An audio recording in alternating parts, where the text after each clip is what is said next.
Hello everyone, आज का ये टॉपिक बहुत इंपॉर्टेंट होने वाला है। आज के इस वीडियो में मैं डिस्कस करने वाली हूँ इस टॉपिक के बारे में कि भाई फार्मेसी जो है क्या वो पैसों का पेड़ होता है।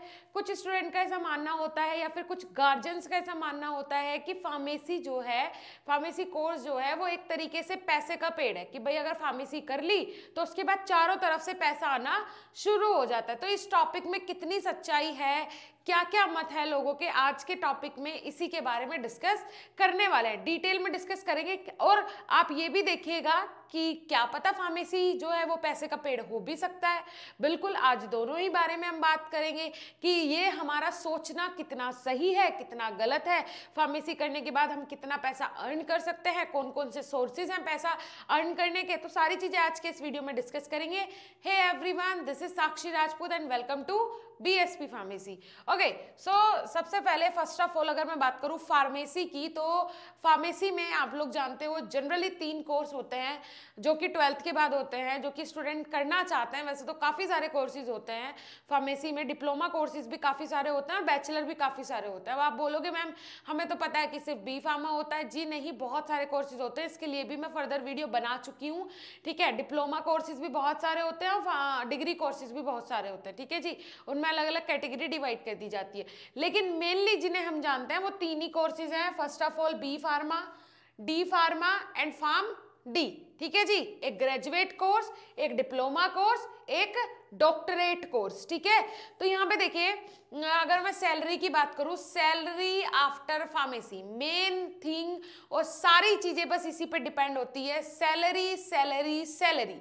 आज आप पढ़ रहे हो तो कल जॉब करने के लिए, और जॉब करते हो किसके लिए, आप सैलरी के लिए। ठीक है जी, चलिए अब देखिए यहाँ पे अगर मैं जनरली आपसे बात करूं तो सैलरी आफ्टर फार्मेसी, फार्मेसी के बाद जो सैलरी मिलती है स्टार्टिंग प्राइवेट सेक्टर्स की अगर मैं बात करूं तो स्टार्टिंग कितने से हो जाती है, 12 से 15 हजार से इस सेक्टर में स्टार्टिंग हो जाती है। अब जहां पे किसी कैंडिडेट को स्टार्टिंग सैलरी 12 से 15 हजार मिले, ठीक है जी, स्टार्टिंग हो या फिर लगभग आपको अगर 12 से 15 हजार सैलरी स्टार्टिंग में मिल रही है तो लगभग इसमें 1 साल अपना इन्वेस्ट करना पड़ेगा, तब ये 15 की 18 हजार या फिर 20 हजार हो सकती है। वैसे किसी भी सेक्टर में इतनी ज्यादा सैलरी एकदम नहीं बढ़ती है, 1 साल में 10%। ठीक है जी, हर साल 10% सैलरी बढ़ाने का जो कॉलेज वाले होते हैं वो बोलते हैं कि हर साल आपकी 10% जो सैलरी है वो इंक्रीज हम कर देंगे। ठीक है जी, तो अब खुद लगा लो आप 12,000 का और 15,000 का 10% कितना होता है, तो उतनी सैलरी लगभग 1 साल में आपकी बढ़ती है, लेकिन उसके लिए 1 साल काम करना पड़ता है। तो क्या आपको लगता है कि स्टार्टिंग सैलरी अगर 12 और 15,000 होगी तो पैसे का पेड़ हो सकता है? जी बताइए, क्या लगता है आपको ऐसा कि पैसे का पेड़ हो सकता है 12 और 15 हजार से? मुझे तो नहीं लग रहा है। इस वाले टॉपिक में आगे देख लेते हैं, क्या पता आगे पैसे का पेड़ लग जाए, है ना भाई। क्योंकि ये चीज मैं बार बार क्यों रिपीट कर रही हूँ, क्योंकि मैंने एक पेरेंट के मुंह से सुना, और मुझे जब मैंने सुना तो मुझे ऐसा लगा कि भाई इस टॉपिक के लिए तो वीडियो जरूर बननी चाहिए कि एक बार फार्मेसी कर ली। ऐसा कहना था उनका कि हमारे घर में मतलब फार्मा वाले जो हैं वो 3 बंदे हैं। ठीक है, तो उनका कहना था अरे तुमने तो तीन ने फार्मेसी कर ली तो मतलब अब तो चारों तरफ से पैसा आना है, फार्मेसी तो ये मान लो कि पैसे का पेड़ है पूरा। तो मैंने कहा यार ये कैसे मान ले बिना कुछ किए, और अगर मेंटेलिटी ऐसी है लोगों की कि फार्मेसी करने के बाद तो चारों तरफ से पैसा आएगा। ठीक है, आप मेडिकल स्टोर खोल लो तो उसमें बहुत पैसा है, हर चीज में पैसा है, लेकिन अगर चीजें तरीके से की जाएं तो हर चीज में पैसा है, अगर चीजें तरीके से ना की जाएं तो कहीं भी पैसा नहीं है। ठीक है जी, चलिए उसके अलावा यहाँ पे देख लेते हैं अगर मैं बात करूँ प्राइवेट सेक्टर।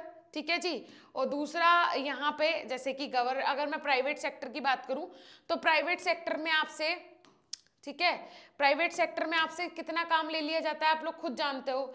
ठीक है, बहुत ज़्यादा कंपनीज में अगर आप जाते हो सुबह 6 बजे, प्राइवेट सेक्टर्स की बात कर रही हूँ, सुबह 6 बजे आप गए तो शाम को 6 बजे ही वहाँ से निकलते हो, और सुबह 6 बजे ना जाके, चलो ठीक है बहुत सारी इंडस्ट्रीज ऐसी होती है जो कि 12 घंटे काम लेती हैं, फार्मास्यूटिकल की मैं बात कर रही हूँ, लेकिन बहुत सारी ऐसी होती हैं कि आपको 10 बजे जाना है और शाम को आपकी 6 या फिर 7 के बीच में छुट्टी हो जाएगी। तो वही 8 घंटे का आपका वर्कलोड होता है, ठीक है। 8 घंटे तो हर जगह होता है, लेकिन फार्मास्यूटिकल इंडस्ट्रीज में 12-12 घंटे की भी ड्यूटी होती है, ठीक है। उसमें डे शिफ्ट और नाइट शिफ्ट भी होती है। तो बहुत ही ज़्यादा पैनिक सिचुएशन होती है जब आप एक किसी फार्मास्यूटिकल इंडस्ट्री में काम करते हो। बहुत ज़्यादा वहाँ पे एक तरीके से बहुत काम लिया जाता है, ये तो है। मतलब ये सोचना पड़ेगा आपको कि बाहर की दुनिया को भूलना पड़ेगा अगर आपको फार्मास्यूटिकल इंडस्ट्री में अपना करियर बनाना है, बिल्कुल बाहर की दुनिया से एकदम अलग हो जाना है, ठीक है। तब जाके आप अपना यहाँ पे करियर बनाए। कम से कम स्टार्टिंग के 5 से 6 साल तो आपको सब कुछ भूल जाना है, तब आप जाके यहाँ पे अच्छे से काम कर पाएंगे। उसके अलावा है गवर्नमेंट जॉब्स। गवर्नमेंट जॉब्स में मानती हूँ कि इसमें काफ़ी ज़्यादा आप लोगों के लिए स्कोप होता है। जैसे कि गवर्नमेंट जॉब में रेलवे की मैं बात करूँ, बीएसएफ की बात करूँ, सीआईआरएफ की बात करूँ, आर्मी की बात करूँ, नेवी की बात करूँ, एयरफोर्स की बात करूँ, ये अलग अलग सेक्टर्स है जहाँ पे जॉब करने का आपको मौका मिलता है। अगर मैं इनकी सैलरी की बात करूँ तो स्टार्टिंग सैलरी 30,000 से 35,000 होती है।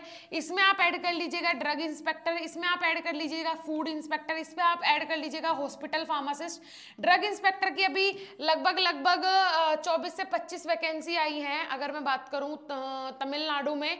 सो वहां पे अगर एक फार्मासिस्ट की सैलरी की बात करूं तो 1,30,000 से वहां पे फार्मासिस्ट की जो सैलरी है वो स्टार्टिंग सैलरी है। 1,30,000 स्टार्टिंग सैलरी है।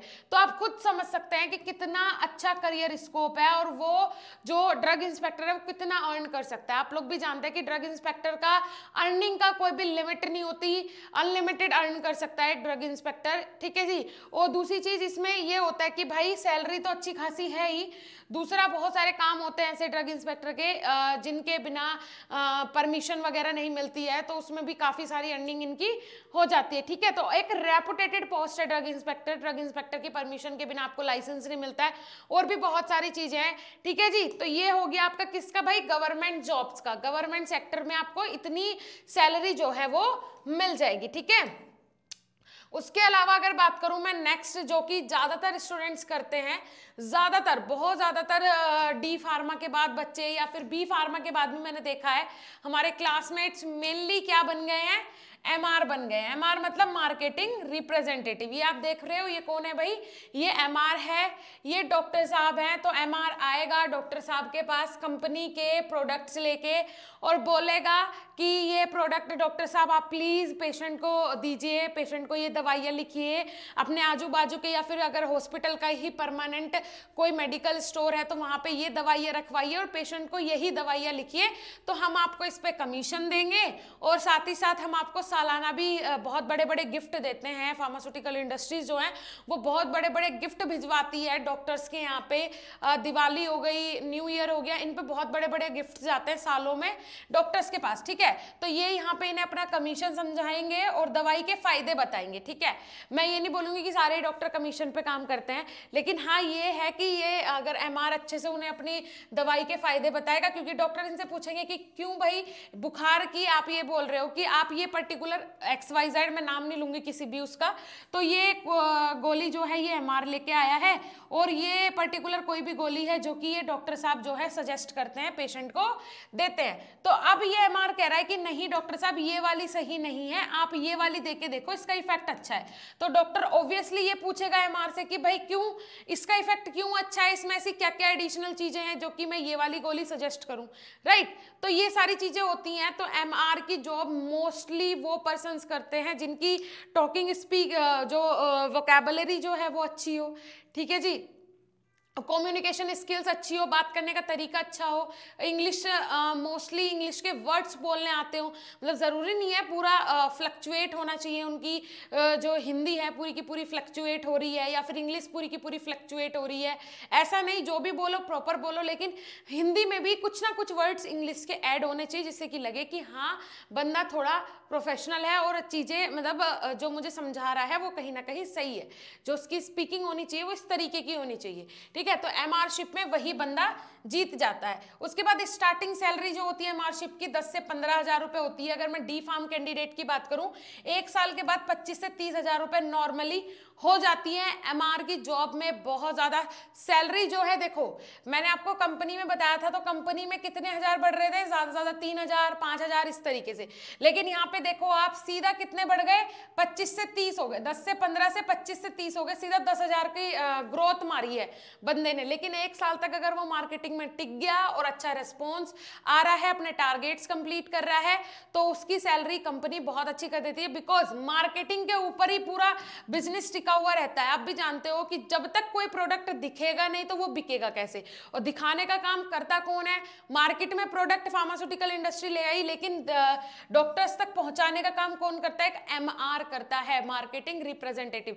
तो उसके ऊपर खर्च करती है इंडस्ट्रीज, उसे जो सैलरी है वो अच्छा खासा देती है। बहुत सारे टूर्स भी देती है इधर उधर के, है ना, जैसे कि अच्छा किसी ने अपना टारगेट कंप्लीट कर लिया, अच्छा खासा उसे एक्सपीरियंस हो गया, तो कंपनी उसे टूर भी देती है, अलग अलग कंट्री के भी टूर मिलती है। अगर आपको 10 से 12 साल का एक्सपीरियंस हो गया है फार्मास्यूटिकल में, मार्केटिंग में, और आप अच्छा परफॉर्म कर रहे हैं उस इंडस्ट्री के लिए, तो आपको फॉरेन की भी ट्रिप्स मिलती हैं साल में, आपका टारगेट कंप्लीट होने के बाद।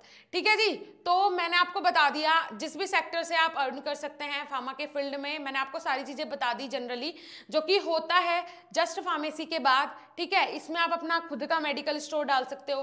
खुद का मेडिकल स्टोर डालने के लिए आपको लोकेशन, ठीक है, उसके लिए मैं फर्दर वीडियो बनाऊंगी कि मेडिकल स्टोर में कितनी बचत होती है, तो उस वीडियो को देखने के लिए भी आप लोग जरूर चैनल को सब्सक्राइब करें। आज का वीडियो अच्छा लगा हो तो जो वीडियो को लाइक करें।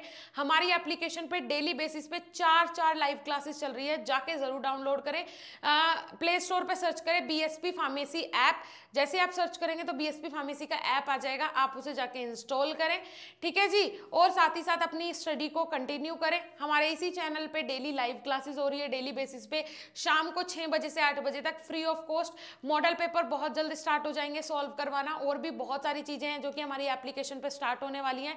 सो आप लोग जरूर जाइए, एप्लीकेशन डाउनलोड कीजिए, और साथ ही साथ चैनल को जरूर सब्सक्राइब कीजिए डेली लाइव क्लासेस के लिए, इस तरीके की वीडियोस के लिए, जॉब अलर्ट्स के लिए, एवरीथिंग आपको मिलेगा बीएसपी फार्मेसी पे। So please subscribe this channel.